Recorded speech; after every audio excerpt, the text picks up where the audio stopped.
Ix is equal to 40.9 times 10 to the power minus 6 meter to the power 4. And then we can also determine our Iy. For this case, Iy is equal to 9.01 times 10 to the power minus 6 meter 4. Okay. So 3D problem we have to solve in the 2D world. Okay. So the first thing I'm going to do, I'm going to look in the YZ plane. Okay, we are going to look in the YZ plane.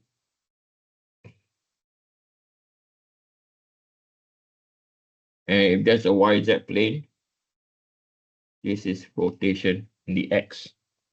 Okay. So from here, we are going to sketch out. Yeah, I'm going to sketch this out. How it looks like. Okay, so we have a beam. Okay.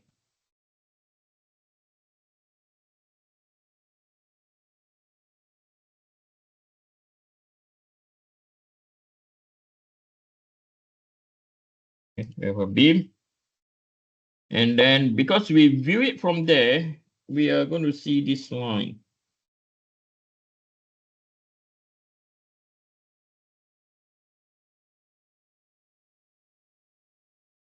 Okay. Then from here, we draw our element A. And we draw our element B. Right, you can see that's our element A and our element B. Then we draw our centroid.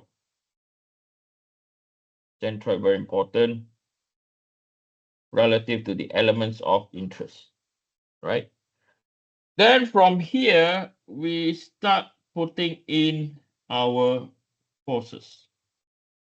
Okay, we know over here, this is equal to 100 times 10 to the power 3 Newton.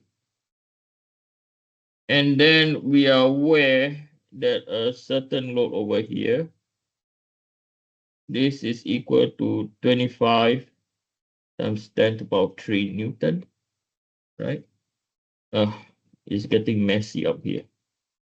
It is equal to, this is equal to 25 times 10 to the power 3 Newton, right? And then we have two crosses, and both of them each at 8 times 10 to the power 3 Newton. Okay. So any force, so remember, so this is our centroid. Okay. That's our centroid. So I'm going to use method number 1 on doing this, and you can see it's so much quicker. Then we'll use method number 2. Okay, that's not method the same. So if we're going to use method number 1, right? Any forces that are parallel to the centroid, right, will induce an axial load.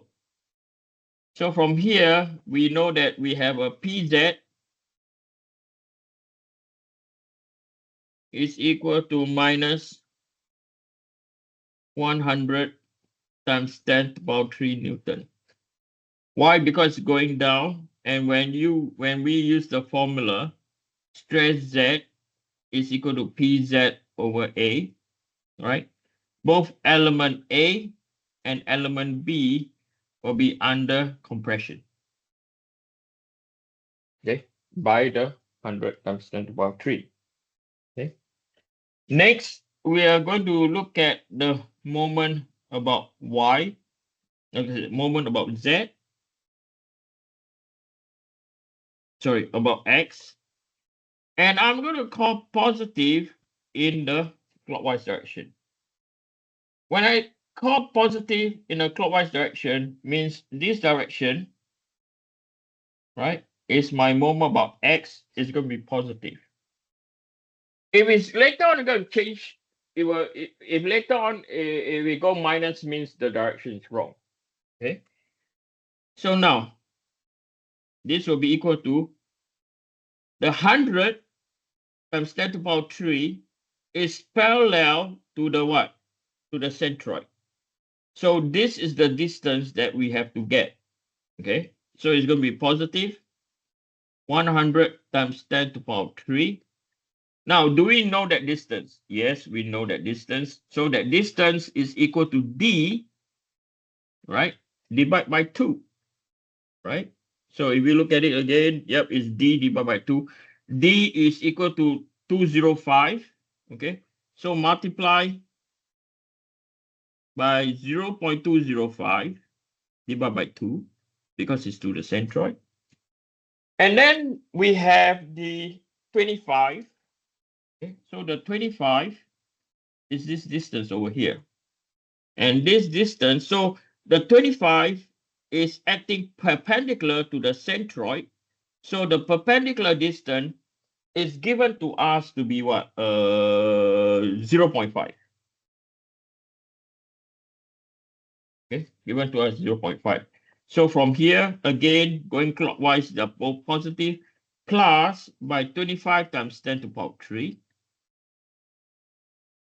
Right? And then after that, we have what?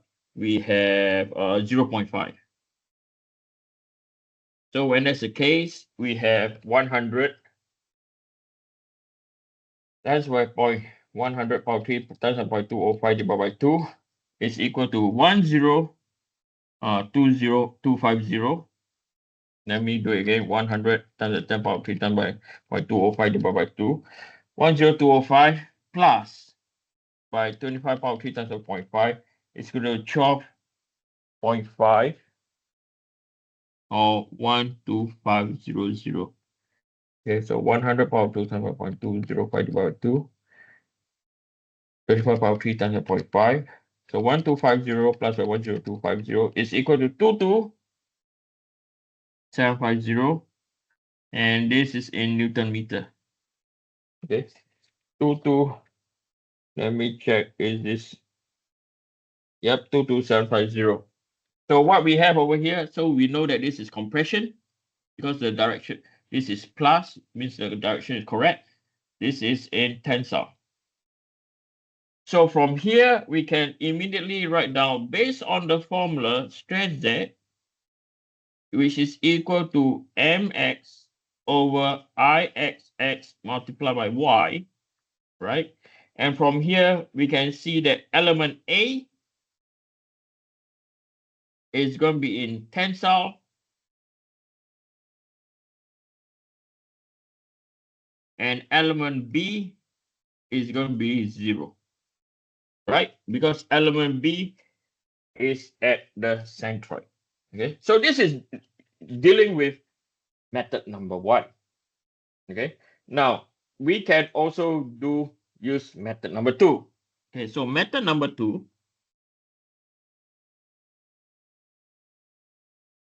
right? So now method number 2, all you need to do now for method number 2, I'm just going to copy this part.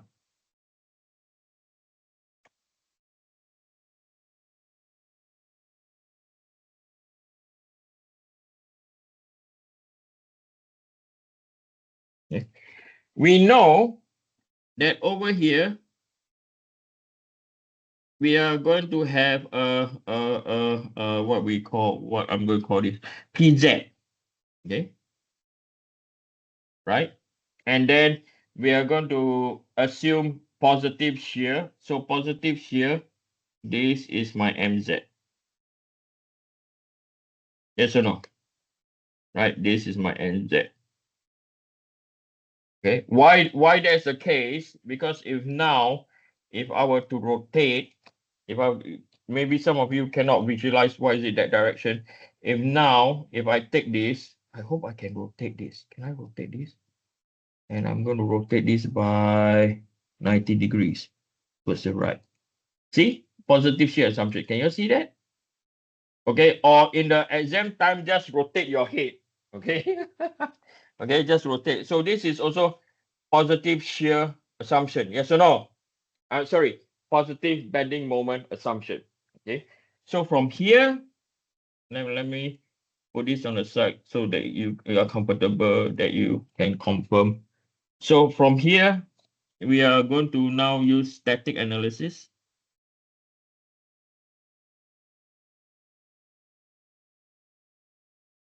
Right? So we know that summation about forces in the Z is equal to 0. So you know that PZ minus by 100 times 10 to the power 3 is equal to 0. So we know that PZ is equal to 100 times 10 to the power 3 Newton. And the fact that it's pushing into the element, so this one is going to be what? Compression. Right? I'm almost done. Give me like 2 more minutes, okay? And then the next one is we do moment about X. So I mentioned about moment about X is equal to 0. So we are going to take the moment at the dot I'm drawing now. So this will be equal to what? So the 100 is going in a what? The 100 is going in a anti-clockwise direction. Sorry, it's going a clockwise. So minus 100 times 10 to the power 3 multiplied by 0.205 divided by 2. Okay. And then you have the 25, which is also going clockwise, minus 25 times 10 to the power 3, 0.5. And then MZ, based on positive shear assumption, is also going in a clockwise direction, minus by MZ, which is equal to 0. Okay. So MZ will be equal to what? Will be equal to 100 power 3 times by 0.205 divided by 2 plus the 25 power 3 times by 0.5 is equal to 22750, or is equal to minus 227, wait, come on, minus 22750 Newton meter. When it's minus, what does it mean? It means the direction is wrong. So this direction is wrong. It is this direction. This is my MZ. Resulting on over here compression. Over here will be what? Tensile. So you put this is equal to 22750 Newton meter, and is going in this direction. So if you look at them, compression, tension, over here also compression, tensile. Answer is the same. You decide, okay? You can find method 1 is so much quicker than method 2, but if you are unsure, method 2 is the safer because of you have done static analysis. That's the case. Thank you for your time. I'll still stay around. If you have any question, you can ask me. If not, I'll see you guys tomorrow.